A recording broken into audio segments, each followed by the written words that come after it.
Barbara Lamb is a long-time psychotherapist, having been licensed in 1976 and has been doing regression therapy since 1984.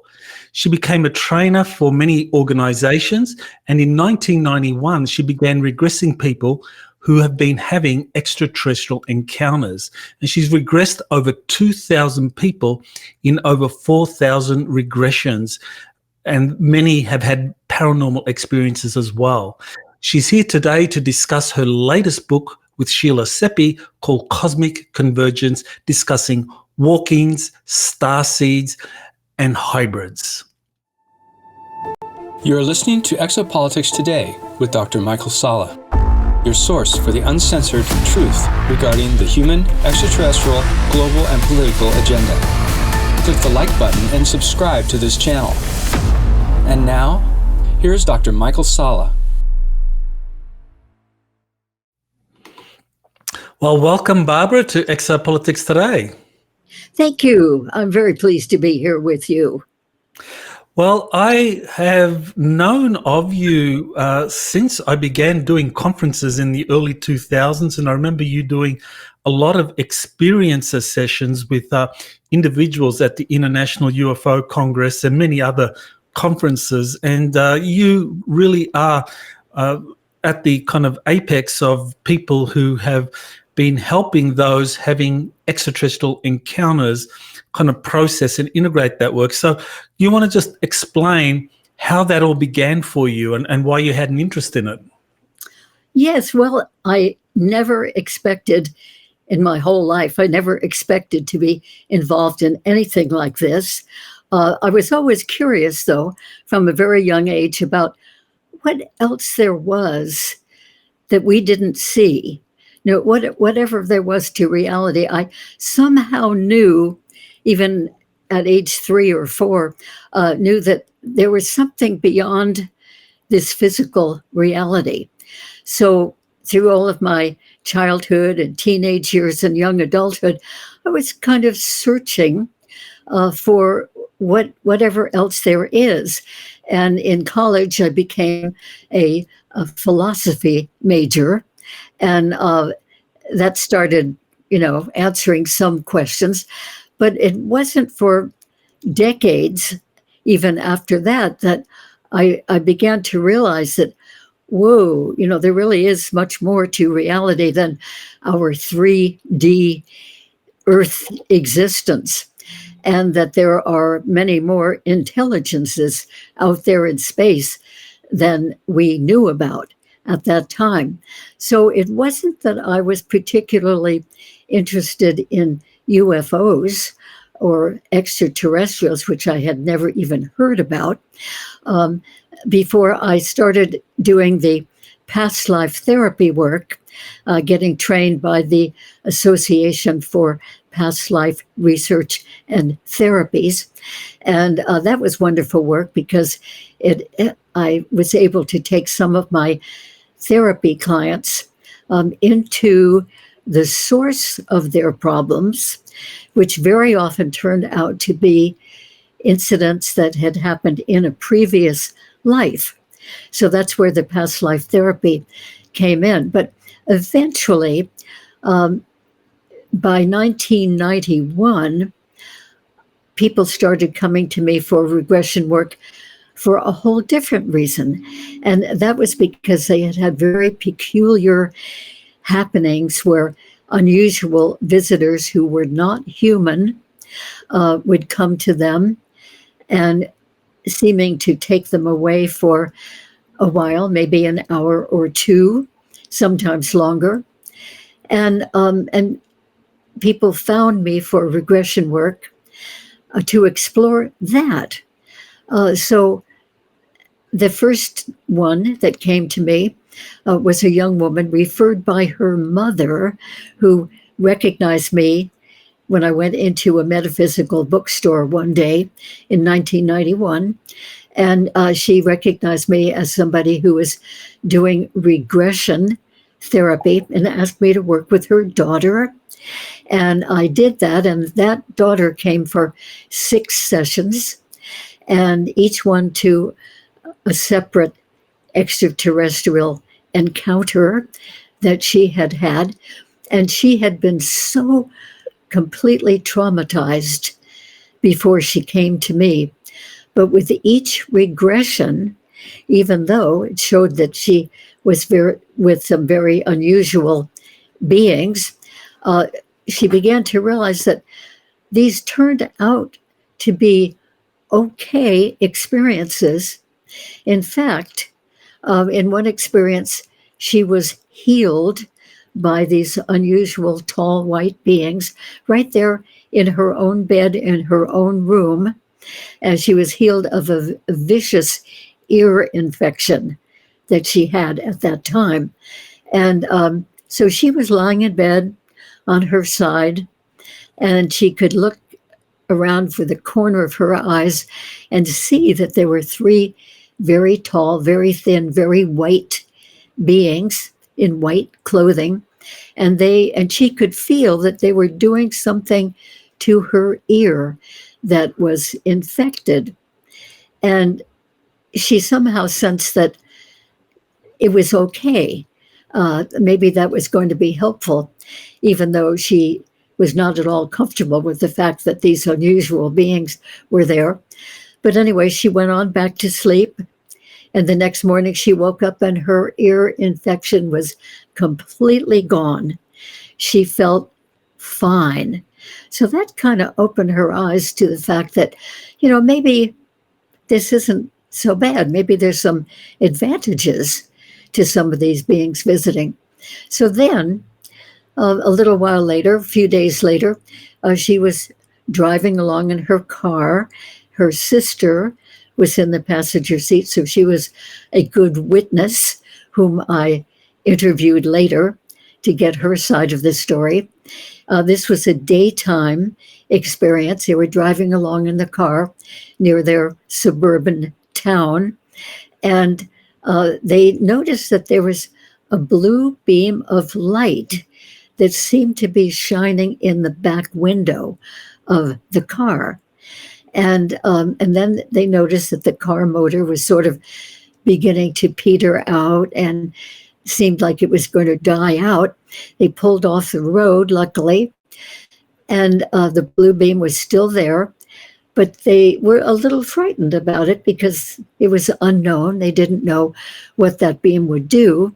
So they got out of the car and ran across a field that happened to be right there. And the blue beam kept following them, and it landed right there in the lower back of my client, where she had had a couple of years of nagging back pain. So the blue beam hit that area of her back as she was running along in the field, and it felt so good that she stopped and just let the beam do its comforting work. And then after a little while, just a minute or so, she realized that, her back didn't hurt anymore at all. And so they went on back in the car, and the motor started up, and they drove on their way. So she realized, wow, there are two healings that I've had from these unusual beings. And so maybe it's okay that they're visiting me, even though she had been so freaked out up to that point. So then the last session she came in to see me, the 7th session, she came in all smiles and looking relaxed and wonderful, saying, I've decided that I am really glad that these beings are coming to me. And my boyfriend and I are going to move into a little home out in the wilderness just past our town. And we're both okay with that. And I said, well, does your boyfriend know about these things that have been happening? And she said, oh, yes, I've been telling him everything. And he's perfectly okay if these beings continue to come. So that was wonderful that was my first experience of regressing somebody to extraterrestrial experiences. So that was the spring of 1991. Then I went to England, as I was doing every summer, for investigating and experiencing crop circles. And when I came back again, another woman called and referred a woman to me for counseling for the same reason, that she had had very peculiar experiences and was a bit worried about them and certainly curious. So I did regression work with her. And then 4 other people came that very same year. So I was beginning to think, this is really quite a phenomenon that's apparently going on in the world. And since then, more and more and more people have come. And one of the reasons why it continued to happen that people would come is that by about 1992, I was asked to give lectures in 2 or 3 different places. And I was telling about the crop circles to some extent. And I was telling about these extraterrestrial experiences that I was learning that people were having. And at the end of those lectures, I would often say, just very briefly, that, by the way, I am available to do regressions for people who are having experiences that they don't understand and might want to understand. So that began a whole series, continuing to this very day, of people coming for regressions for their unusual experiences, which usually turn out to be what we consider extraterrestrial beings visiting them. So it's really by now actually probably about 5,000 regressions that I have done for this for many, many people. And each regression has shown some different details from each other ones, even though most of these are extraterrestrial experiences. So in all of these years and with all of those regressions, I have been exposed to so much. And I am convinced that there are many, many, many beings out there in space who are very intelligent, very talented, have all kinds of abilities, some of which we humans have, and many of which we do not seem to have or haven't discovered that we have. And they are coming to many people, millions of people all over the world. And in so many cases, they make it so that the person is not aware of their presence, not aware of the whole experience at all. And yet, for many people, they are aware of maybe the first very few moments of an encounter experience. So a typical scenario is that a person who experienced these things is lying in bed, sleeping, and then waking up, usually in the middle of the night, and noticing something unusual. It might be a light coming in through the window, and they can't quite figure out how that light could be coming in through the window. Or the light might be moving around in the room. It might be like a spherical shape, like an orb, or it could be a beam of light. And then often that light sort of expands and seems to fill up the room or fill up a portion of the room. And then the person is usually aware of the presence of somebody in the room. Sometimes they just feel and know that presence, there is somebody there. And frequently they will not only feel and sense somebody there, but they will see the somebody that is there. It might be one being, it might be 2 or 3, or even a group of beings. And then the person is usually not aware of anything after that, because the beings have a way of making them be unaware, being switched off, we call it. And the person at that point is no longer consciously aware, and maybe is conscious long enough to realize that he or she cannot move or cannot call out. And if there's a sleeping partner in the room, that sleeping partner seems to be completely, deeply out of it, completely, deeply asleep. And so there's no way that the person experiencing this could wake up that person. That would be true of anybody else sleeping in another bed in the room, that other person would be just completely, deeply asleep, it seems like. It's actually probably a different state of just being unconscious, unharmed, but unaware. And then the experience proceeds, usually with the person not being consciously aware after what I have just said.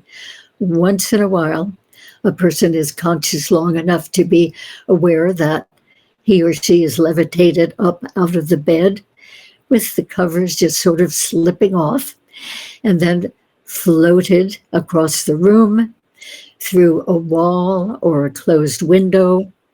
Usually they don't remember after that, and the rest of the details of what happened after that comes out in regressions, if they choose to do regressions. And I really applaud the few thousand people who have come to me and to other therapists too for regressions to find out the details of what happened on these kinds of occasions, because that's how we know about these beings in the personal sense. We can learn about the personal encounters. And so much material has come out of that, just to me and to people like Dolores Cannon and others who have been for years gathering information, as well as the main thing, of course, is to help the person who has come to us to find that out for themselves. I get reports from person after person that these regressions are extremely helpful, because before they come for a regression, they will wonder, ponder, question, imagine what could have happened with those beings that they were not consciously aware of. And so when they finally come for a regression, they are so relieved. Finally I know. And they realize, in every case of every person I have regressed, that they have not been harmed by those beings, even though the beings look really, really different and sometimes are kind of scary looking, mostly because they're so different than we are, and we don't know about them, we don't understand them. So it's normal, absolutely, to be frightened about the fact that these unusual beings are coming to the person and taking them away. But time after time, the person at least feels after the regression, oh, that was very interesting.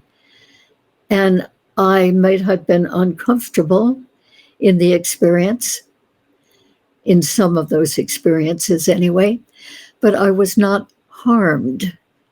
In fact, it's come out from many, many people who have done these regressions with me that in the experience, usually on board a craft, sometimes right there at home, that they are healed of some physical malady that they have. healed by these unusual beings. So there have been so many regressions where people find themselves on a medical type table, usually kind of a hard, fairly cold table, not comfortable, and they can't move. And of course, they're not happy about that. And that they get a sense of the room and the lighting, sometimes a lot of detail about that. And they're definitely aware of other beings there, some around the table that they're lying on, some maybe a little bit more in the distance. And I always have them describe what they see, describe the beings in as much detail as they can. So I, as a regression therapist, am asking questions in order to bring out more awareness on their part and to bring out more detail that they can know about and I can know about. So they describe the beings. Sometimes they are short, grayish type beings. We think of them as the little grays. Sometimes there are grays around the table mixed in with other beings too, which are obviously different sizes and different types, different species of beings. There sometimes is quite a mixture, maybe 3, 4, 5 different types of beings, all concentrating on the person lying on the table. Now, in many of these encounters, the person lying on the table is not aware of any of that at all, but sometimes they are aware of every moment, every detail in the regression. And they can describe what they are experiencing without necessarily knowing what the beings are doing. In other words, they might have samples taken from their bodies. They might have hair samples taken, skin samples taken, like a scraping of the top couple of layers of skin. They may have objects put into their bodies. We call those implants, which have definitely been proved that they are in many, many of these experiencers, thanks particularly to the work of Dr. Roger Lear. And they may do other procedures too, like taking eggs from the woman and sperm from the men in order to do the hybrid program, which we might talk about a bit later. And anyway, they do a lot of exams. People describe it sometimes as poking and probing and searching around.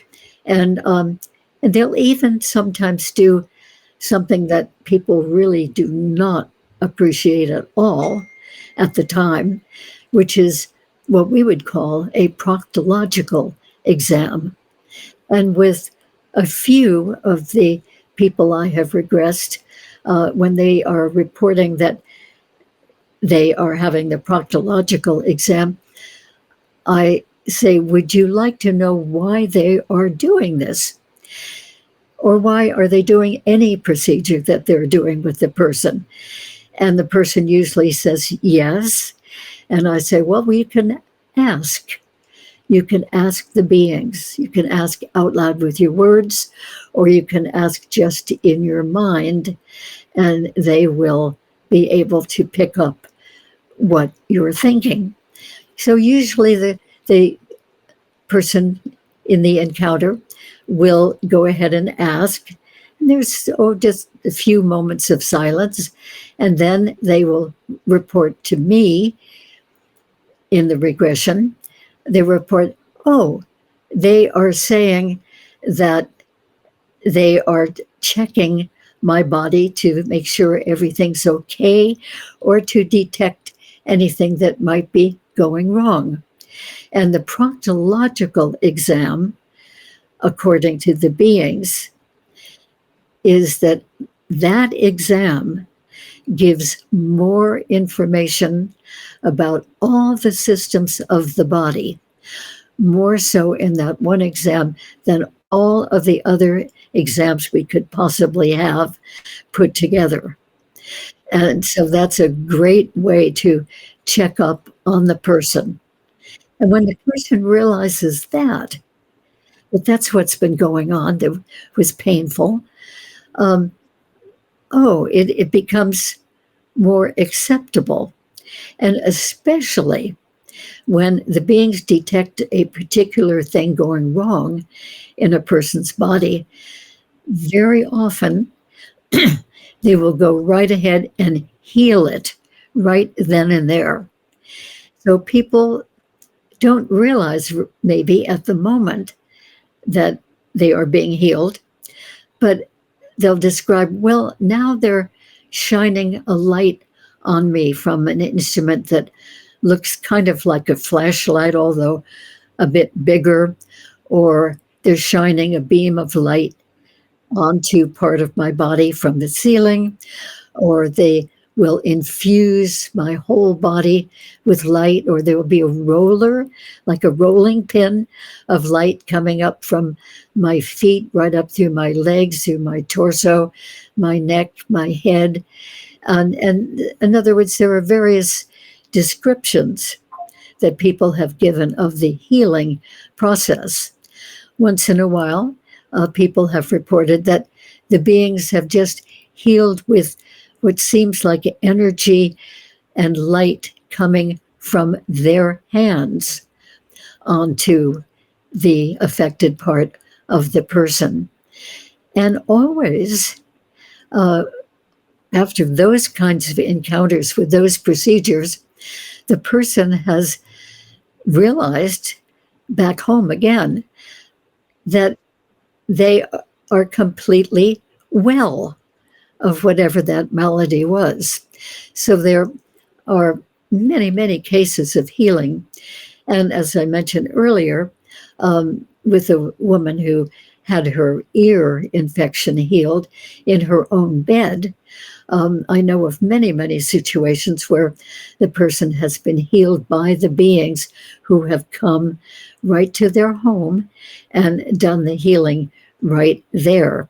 So it can happen on board, or it can happen here on Earth. In any event, I certainly think that it is suggestive of the fact that these are benevolent beings.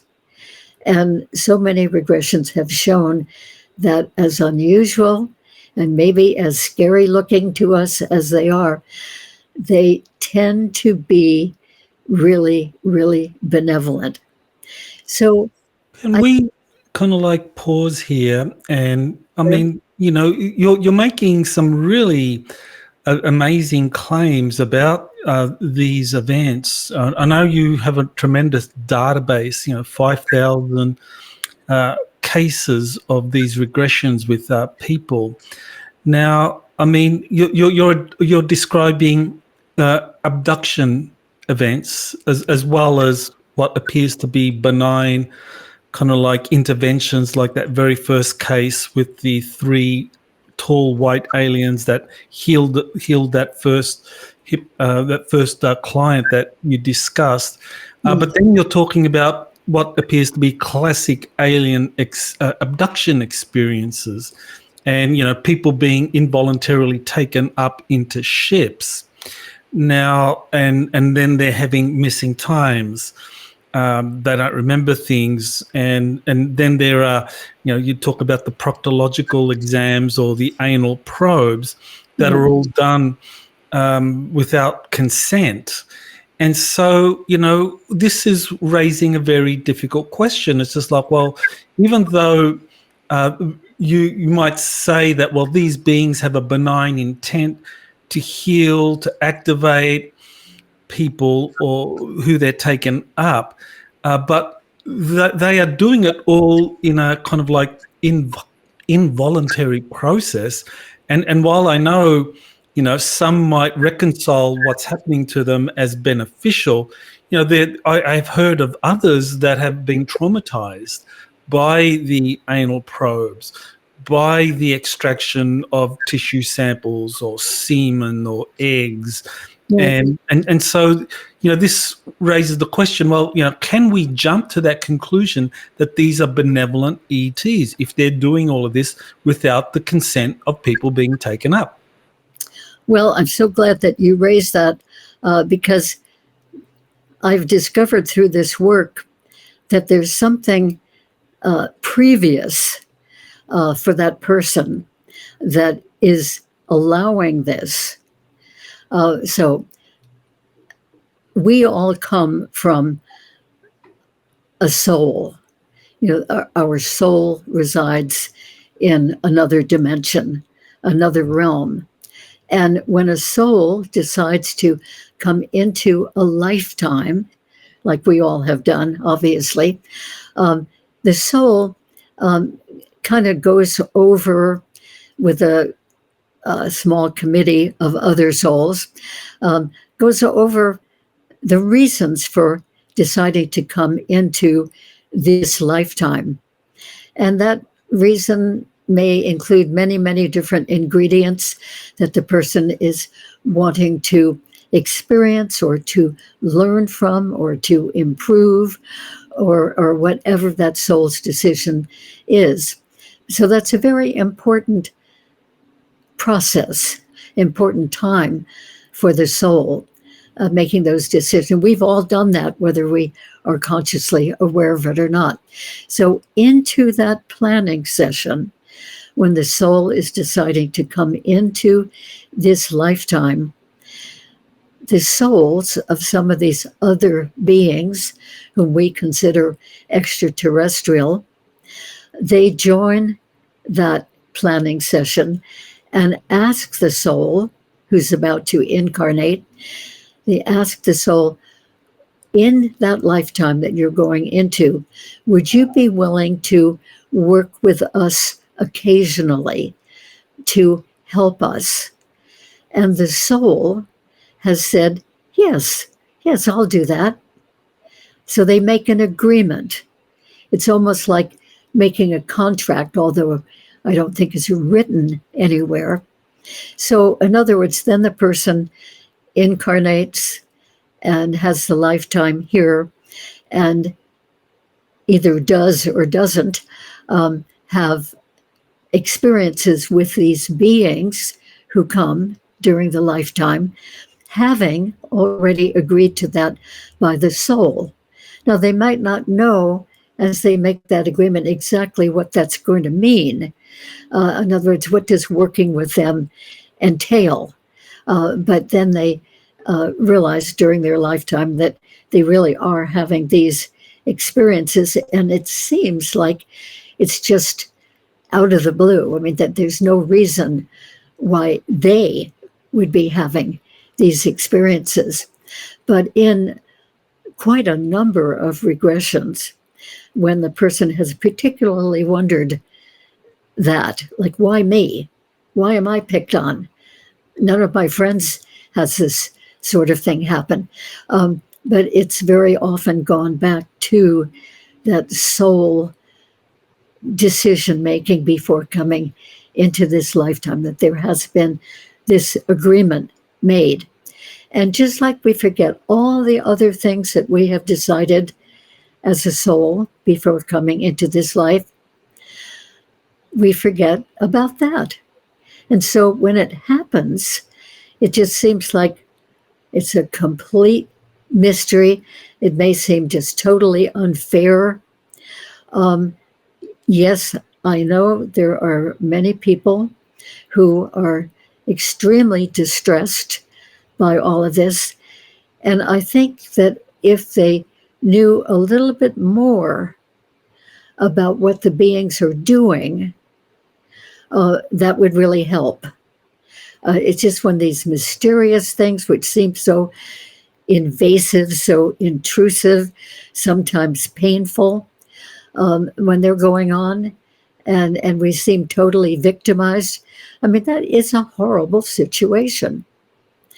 So what I have discovered is that if the person begins to understand more why they're doing this and why me, why that question, it really does help.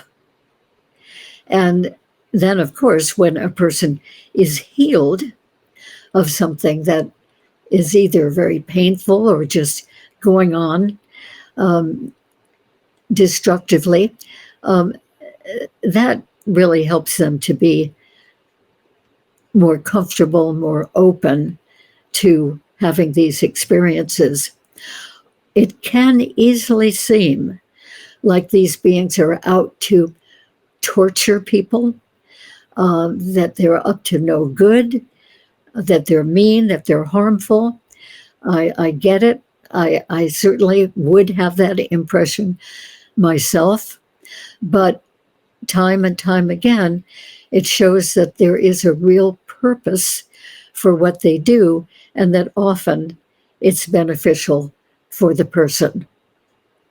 So go ahead. Right. Yes, because you're absolutely correct that there are researchers that look at all of that information and the reports of people that are subjected to these abductions, and they draw a very different conclusion. And of course, I'm sure you're very aware of Dr. David Jacobs and Bud Hopkins, Right. and how they interpret this in a very different way. In fact, David Jacobs, I mean, he describes in a number of books, including The Threat, and where he says that, well, you know, all of these abductions and the experiments that are being conducted, they're not really benign at all, that the ETs have a takeover plan. And so he's accumulated quite a body of data to support this idea that these abductions are, you know, they're not benign, that there's a nefarious agenda, and that humanity needs to be alert and take action. Right. Well, I respect him very much. I know David Jacobs. We've had a number of conversations over the years about these things, and we totally disagree from the work that we've both done. He has said to me, why don't I, David Jacobs, have people come to me like you do, who find out that they have benefited from these extraterrestrial encounters? And I say, I don't know why people are attracted to working with you, who have had, you know, really negative, traumatizing, frightening experiences. And I have plenty of people who've had traumatizing, frightening experiences come to me, but it's just that when they have found out through the regression what's really gone on, they begin to interpret that in a different way. The conclusions are different. It can look like the same sort of thing, but it isn't. It doesn't work out to be that way, at least according to the people I've worked with. So I'm not saying that people are not frightened when they come to me. I'm not saying they have not been traumatized. It's just that when we really look into what's really going on in those experiences, it takes on a whole different look, a different interpretation. So David Jacobs and I also totally disagree about the hybrids. I've done a lot of work with people who have hybrid children or have discovered that they themselves are hybrids. In other words, hybrids living here on Earth. And I co-authored a whole book about that with Miguel Mendonça, a book called Meet the Hybrids. And they are all about hybrids who are living here as humans. Everybody would think they're humans and they're born here. And they are here totally for benevolent service. that's what they have been given the extraterrestrial genetics for, is to give benevolent service to our fellow humans. David Jacobs, because of the regressions that he has done, is convinced that the hybrids living here are much more nefarious. In other words, he believes that they are here to eventually take over the world.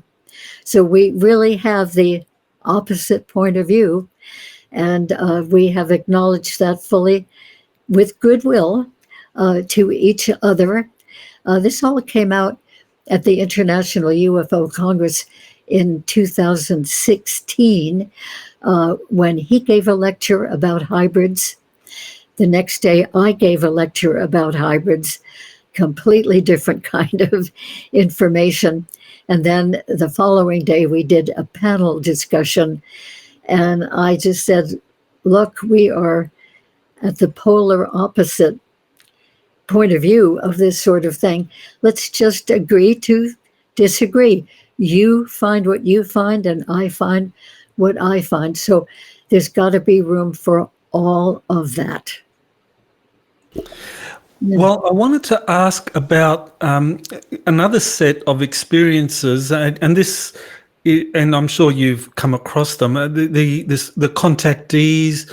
I mean, cases like George Adamski. We have an image of that. If you can put that up, Jazz, the George Adamski case, where he met with this being that he called that identified itself as Orthon, and in that case, and many similar cases of people meeting these human-looking extraterrestrials, is that their behavior is dictated by the principle of consent, where they ask permission.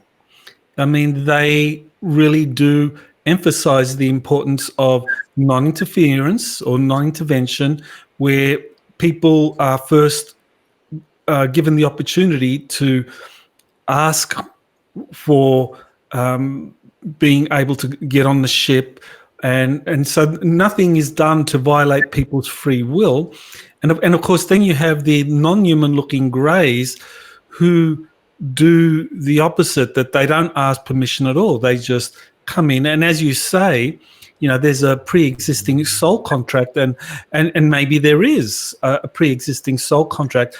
But then, I mean, this raises the important question, you know, what do we make of the difference between those extraterrestrials, you know, whether they're human or non-human, who really go to the effort of like asking permission, that they require the consent of humans before interacting, before taking them on their ships or subjecting them to any kind of healing or whatever, and those that don't bother to do that and just do it because they justify it on the basis that, well, you know, we have a soul agreement and we're just going to take you and that's it. Well, just like we have many different kinds of people on Earth, people with very different motivations and various ways of treating other people, that certainly must be true of those beings out there in the cosmos, that some are much more considerate, like the beings who continued to visit Billy Meyer in Switzerland for many, many, many years. And they certainly were very benevolent and took Billy on board to show him all kinds of things and have a review of history, even ancient history, and taught him so many things. And they would certainly be considered among the more benevolent ones. And then, yes, we have others like the little grays and reptilians, whom some people really, really object to, understandably. So there are many, many different types of beings who visit people. I don't know how many types. There are different opinions about that on the part of different people who really study that. But all I can say is that there are a lot of different types of beings, including hybrid beings. whom people often see on the ship, as well as the hybrid beings who are living here. There's so much to this. And of course, people would like to be considered, they would like to be asked if it's okay to be taken by them. And some of the beings actually do that. They give the person a choice. Would you like to come with us? And some of them don't do that. Again, it's part of that whole array.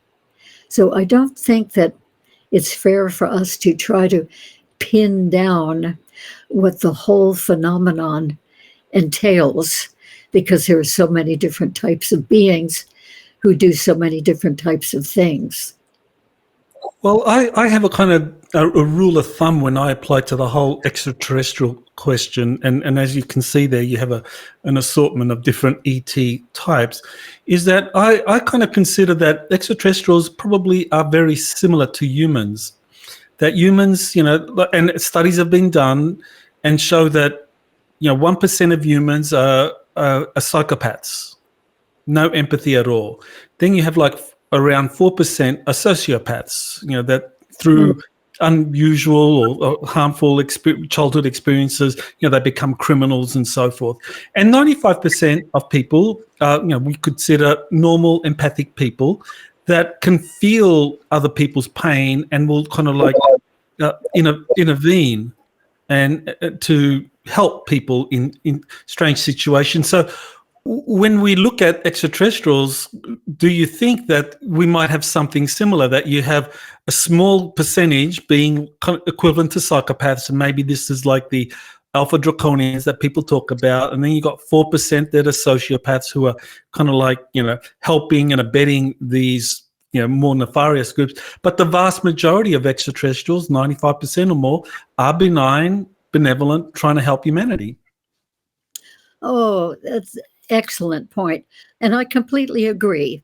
We have so much amongst us humans, motivations, inclinations, and that certainly must be true when you think about all of the different species out there in space. And some of them, of course, we are going to like a whole lot better than others. You have on the screen a picture right there in the middle of a reptilian.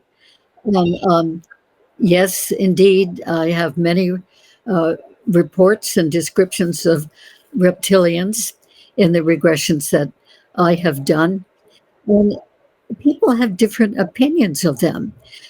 They're often really put off and frightened by them because they look so different. They seem so cold-hearted. They often are very large and imposing. So I can certainly see why they could be very, very frightening to people. But then there are other people who see a reptilian in the mix with the other beings on the ship. And they describe those reptilians as being more sort of neutral or okay. Okay, they're there with grays and tall mantis beings and tall white beings, tall gray beings, a whole mixture. And there will be a reptilian in there. But it seems, because the other beings are okay enough, it seems like the reptilians are okay. So I have had regression clients who've had reptilians in their lives all of their lives, from very, very early childhood onward. And those have been quite friendly relationships. Like one woman I regressed many times, did some regressions to when she was a young child, age 3 or 4 or so. And I'm laughing at the roosters in the background. Yeah. Anyway, that she would be taken on board And one particular reptilian male, who very tall, he would take her into his private quarters on the spaceship, and there would be sort of a couch built into the wall to some extent, and they would sit on the couch and he would read her stories and he would play games with her, and she always enjoyed those visits. It was sort of like being with a friendly uncle. So she had her whole childhood having those experiences now and then with that being. But then when she began to mature sexually, that very same being, already in a relationship with her, which she felt was a nice, friendly sort of family relationship, then he did want to have sex with her. That seemed to just go with the whole picture. And she was really surprised. She had not expected anything like that, and got used to it. And that was a part of their relationship as the decades went on. So there is that part of it too. But I personally had an experience with a reptilian being visiting me in my home one afternoon with plenty of sunlight coming in through the windows.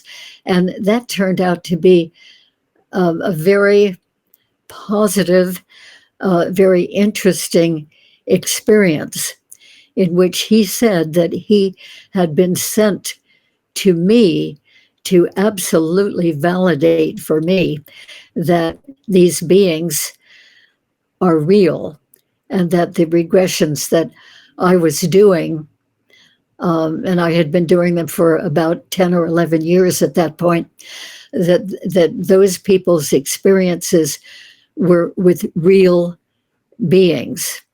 And they just thought it would be handy for me to have that total validation for myself in a conscious, awake, alert, aware experience. So I wanted to ask you, I mean, you have worked with over 2,000 individuals who have mentioned some kind of extraterrestrial connection. Now, when it comes to starseeds, out of those 2,000, well, what percentage of those would you consider to be starseeds? Oh, it's very difficult for me to be accurate with any kind of percentage, but there are quite a number of them who are, and they may not have realized that they are starseeds. They don't come in with labels on them. And usually parents and other people don't recognize that baby or that child is a starseed. So often they don't realize it themselves until they're well into their adult years. And but they do realize that all of their lives they have felt like they are related to other beings out there in space, particularly some kinds of beings more than others. And they do realize that they have always, since earliest childhood, had the motivation to help people and to, in some cases, healing people, among other things, and to raise their awareness of space, of the cosmos, of the fact that we're not alone here in the universe, that there's plenty of life out there. And so starseeds are here really basically to help people. And it turns out that the starseeds, maybe unbeknownst to them for most of their years, that the starseeds had extraterrestrial lifetimes before this lifetime. They basically come from other realms. Sometimes it's a more spiritual realm that they have chosen to incarnate from into a human life. And frequently, it's an extraterrestrial life as a different kind of species that they were before coming into this lifetime as a human.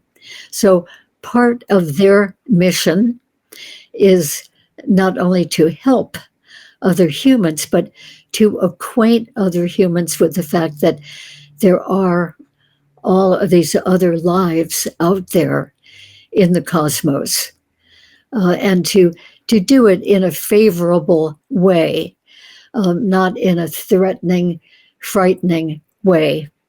I think that we have so much of that threatening, frightening aspect put onto the UFOs. And of course, our government wants to keep our nation safe, and even wants to keep the Earth safe. And with these flying vehicles, who knows what they are and what they might do. So I can understand concern on the part of many of the government officials. But then you see, it's helpful that some of us are uncovering some of the other aspects of the beings and what they do and how they educate certain people here, how they stimulate certain people here to knowing that larger view of the cosmos and our place in it as an Earth and as human beings. It sounds like you were referring there to the recent congressional hearings, Yes. where they're talking about UFOs or UAPs, as they like to term them now, Right. being this kind of national security threat because they're endangering military or civilian aircraft. They're a kind of aviation threat. They're seen hovering over military facilities. Their agenda's unknown. And so it's all based on this kind of threat assessment. But Yeah. what you're saying is that your work with over 2,000 clients who have had experiences with the different extraterrestrial groups is that, by large, the vast majority are benign. So why is the government emphasizing the threat?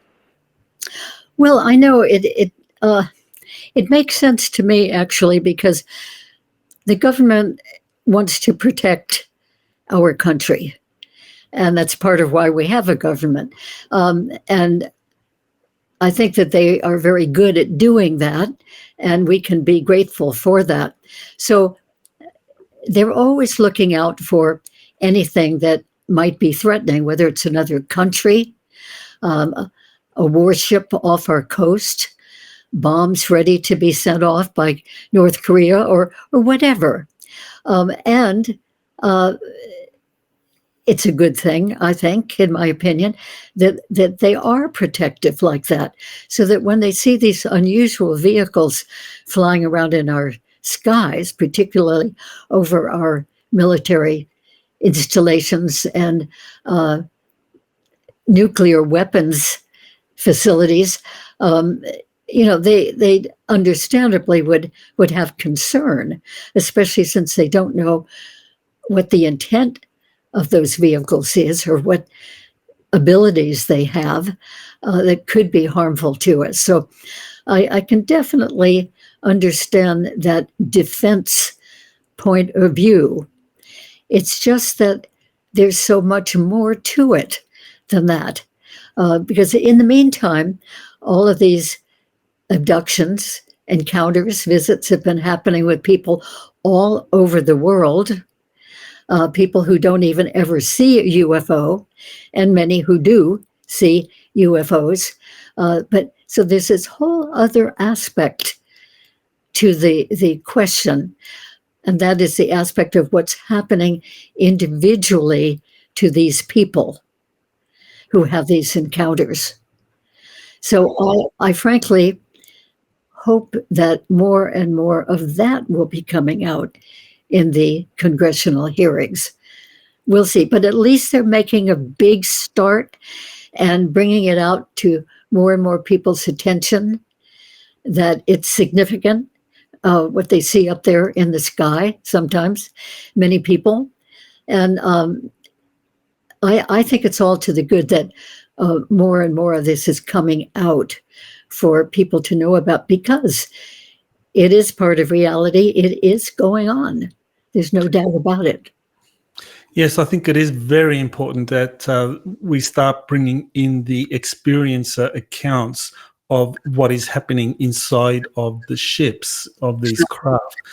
Now, I know that you recently authored or co-authored a book with Sheila Seppi. We've had Sheila on this show.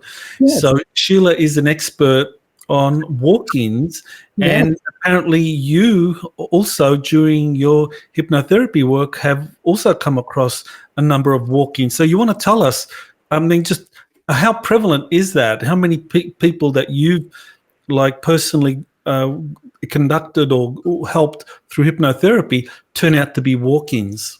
Right.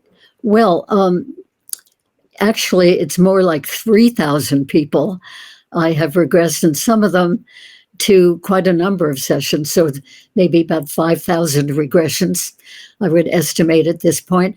And the number keeps continuing because I keep doing this work with more people.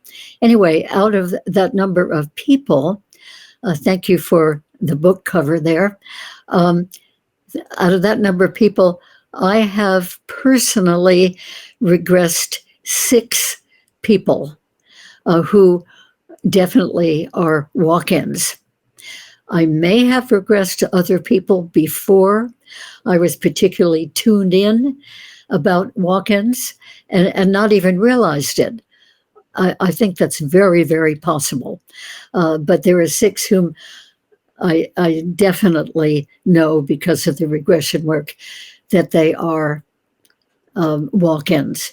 Now, some of the people who are walk-ins among us, they come from a more spiritual realm. We could say a celestial realm. And some of them, I think most of the ones whom I'm aware of, have come from an extraterrestrial realm. In other words, they were extraterrestrials before they did the walk-in exchange in order to live here. And I think the walk-in phenomenon is not only amazing, but I think it's very efficient. In other words, there's a soul out there in a spiritual realm or in an extraterrestrial realm who wants to come here and help humanity in a variety of ways. And instead of incarnating the way that the rest of us have done, by being carried in the mother's womb and born and toddlerhood and childhood and teenage years and young adulthood before they can really get to their work, that's quite a number of years right there, they sort of take a shortcut by finding a soul who is living here in a body and really doesn't want to be here anymore. And they agree, the 2 souls agree to make an exchange, and the incoming one from another realm will take up residence in that person's body at the same time that the soul of that body leaves and goes back into the spirit realm. So nobody is harmed, nobody is forced, nobody is killed for this exchange. It's very benevolent. And then the walk-in gets to live here in that body and take up the life of that person, although they probably make some changes, like changes in marriages, for instance, and maybe changes of places where they live. But anyway, they get on with doing their service that they came here to do. So I think it's really a wonderful thing. So would it be fair to generalize then that, with starseeds, are these extraterrestrial souls that have come in, and they may come in with a desire to help humanity evolve, but they also come in with the desire to kind of learn from the human experience, whereas the walk-ins, they're more focused on the mission. They come in not so much to have the human experience, but to kind of like come in, do a mission, and then, get out. Is that a fair generalization?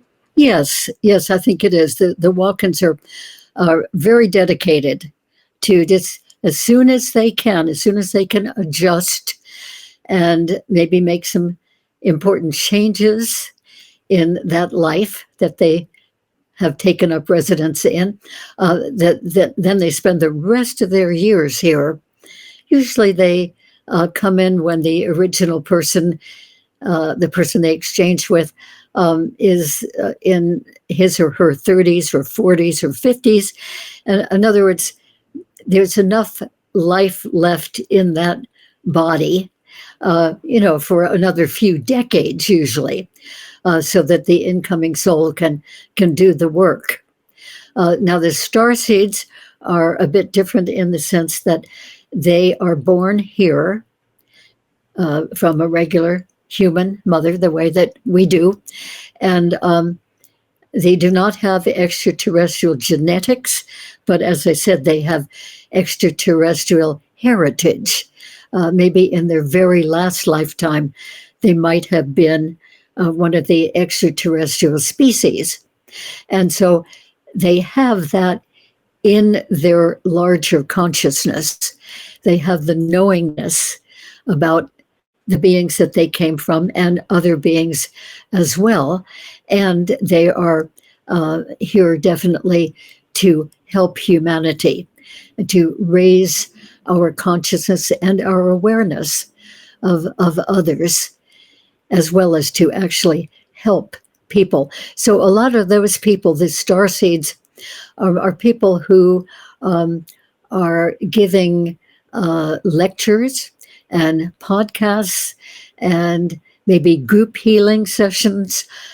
Could take different forms like toning or with crystal bowls or crystal work or any number of different modalities of raising consciousness, calming our consciousness, bringing peacefulness, bringing cooperativeness amongst people, especially differing kinds of people. They do their missions in many, many different ways.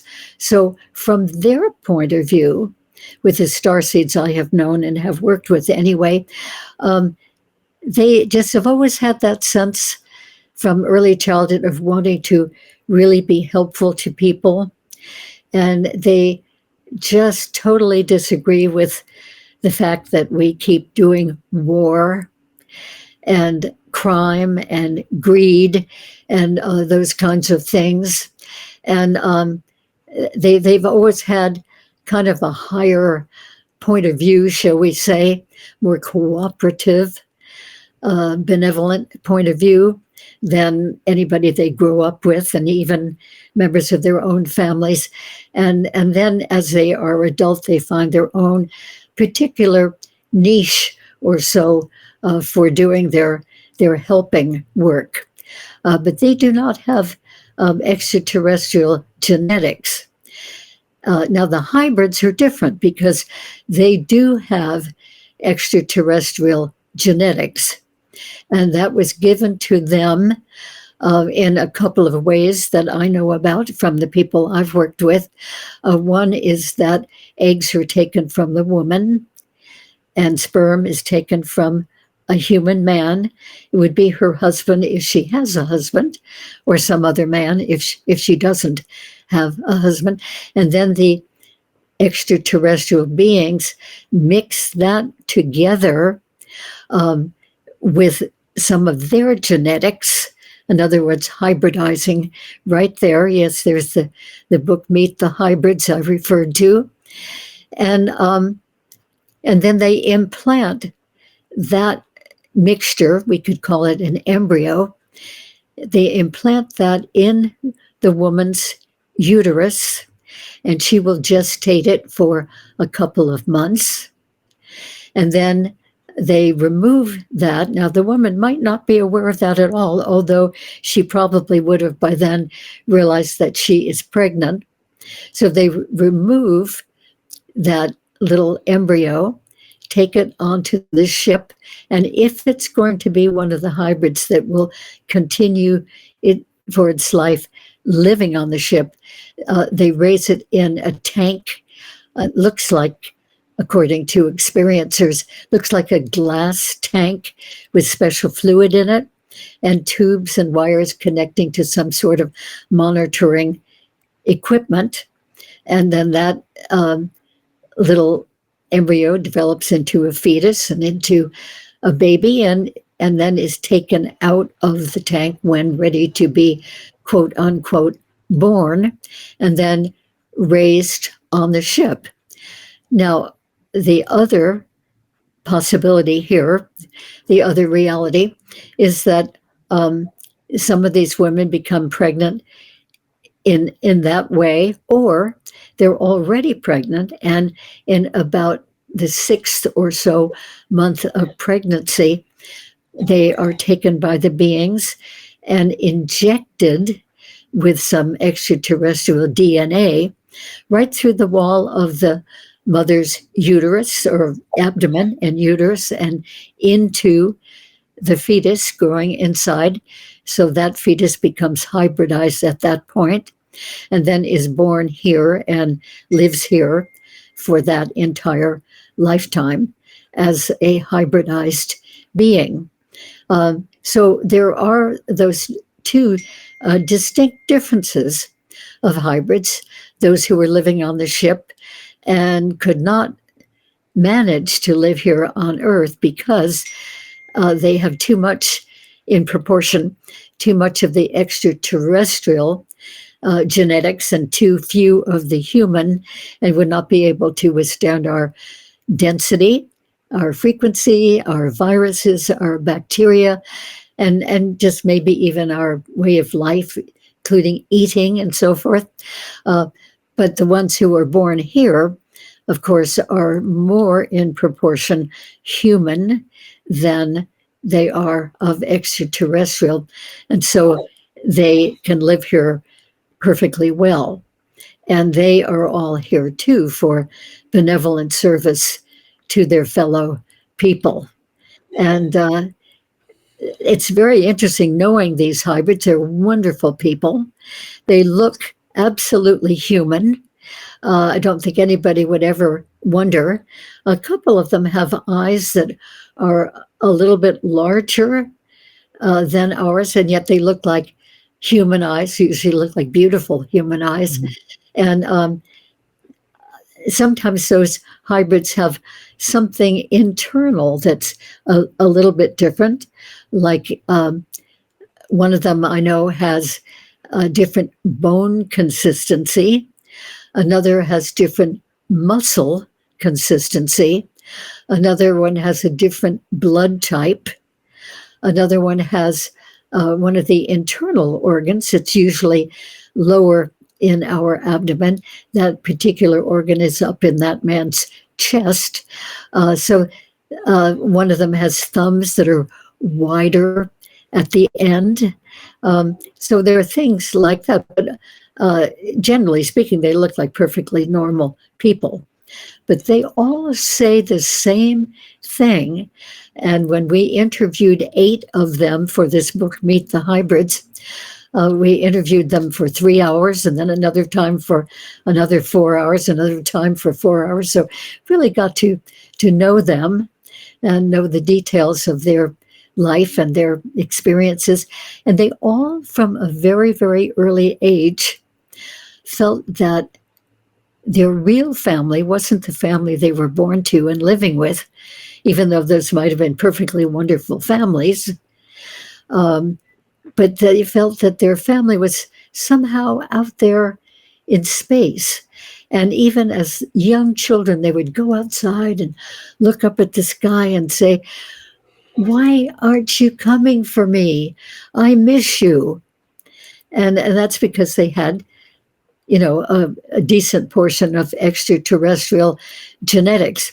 And by the way, when I say extraterrestrial genetics, in the hybrids whom I know, it's not just particular species of extraterrestrials. They have genetics from maybe 2 or 3 or 4 or 5 or 6 different species of extraterrestrials in them. So those extraterrestrials must be working harmoniously together and have all agreed to give their genetics to this particular person who is a hybrid. So anyway, they live lives of trying to raise the consciousness of humanity, and they do it through lectures and podcasts and group meetings, discussions, individual counseling sessions. They do a lot of healing work. They do a lot of intuitive work, even medical intuitive work in some cases. Some of them are very conversant and telepathic with animals, with all kinds of animals, and even reptiles. 2 of them, whom I know, are very enamored of snakes, even poisonous snakes, and communicate with those snakes telepathically. And they get to be really great, comfortable friends. So anyway, they are doing lots and lots of work. Some of them do animal rescue work, animal telepathy work. Most of them speak telepathically with animals. And they all have healing ability and do a lot of healing work. So it's really wonderful. I think that we have them here with us. And they do not go around advertising that they are hybrids. People would think that, yeah, they're just regular people with all these special abilities. They do, though, complain in each of these cases of the hybrids whom I know. They do complain about the density, the frequency here on Earth, because they very frequently have experiences on board the crafts with the beings who gave them their genetics. So in other words, the beings they are actually related to. And apparently on the craft, it's a very different kind of density than it is here on Earth. And some of them, well, all of them, all of the 8 in our book, Meet the Hybrids, they have mentioned that, that when they are here on Earth, which is most of the time, they just feel the sludginess of our density. Now, the rest of us, including myself, feel whatever density we have is a perfectly normal thing that we're adapted to. But because of the extraterrestrial genetics, those hybrids have a more difficult time with our density. So they really like to be on the ship, and they like to be with the beings there, and they really welcome these extraterrestrial beings who come into their homes, and sometimes just for a visit in the home, and sometimes to take them on board, and they really appreciate those experiences with their own kind, even though it would seem that humans are their own kind. Just in all fairness, I mean, we did talk about David Jacobs and his approach to the hybrids, and I know you and he have agreed to disagree, but I think there is merit in being cautious with hybrids, not to accept that they are just totally benevolent and there's no agenda. I think we need to be cautious, especially as humanity is still pretty much in the dark about extraterrestrials. Very few people know the big picture, and I think you've done a tremendous amount of work in looking at different extraterrestrial encounters people are having. But I think we all need to be very wary of just accepting extraterrestrial hybrids as kind of like our partners in ushering in a new world, because I do think David Jacobs does have some important points to make. I don't agree with everything he says. I don't want to say that all hybrids are negative and malevolent and they're a fifth column to take over the planet. But I think we, in terms of the future, we might be in a situation where we need to look at exactly who these hybrids are, what groups they're working with, how these hybrids have been kind of like how they were generated, what the agenda is. So yeah, I think there's caution here that's necessary, because we really don't know. Are they a fifth column, as David Jacobs says, or are they harbingers of a kind of a new in the evolution of the human species, Homo numinous, or whatever you want to call it? We need more information, I think. Yes, well, I think it's very wise of you to say, yes, let's be discerning. Let's be really looking at this. We probably have some of both. I don't happen to know any of the type that David Jacobs is talking about, and I think he doesn't know any of the type that I'm talking about. But I mean, why wouldn't there be both? I think that's very logical to think of that. So, with all of these things, with all of life, actually, it's good to be discerning and to be as aware as we can be of each other and each other's motivations, and that would be true for the extraterrestrial visitors as well. If they want to learn more about your work or buy your books. Okay, well, my website is a good place, and that website is Barbara Lamb, Lamb, regression.com, Barbara Lamb, regression.com.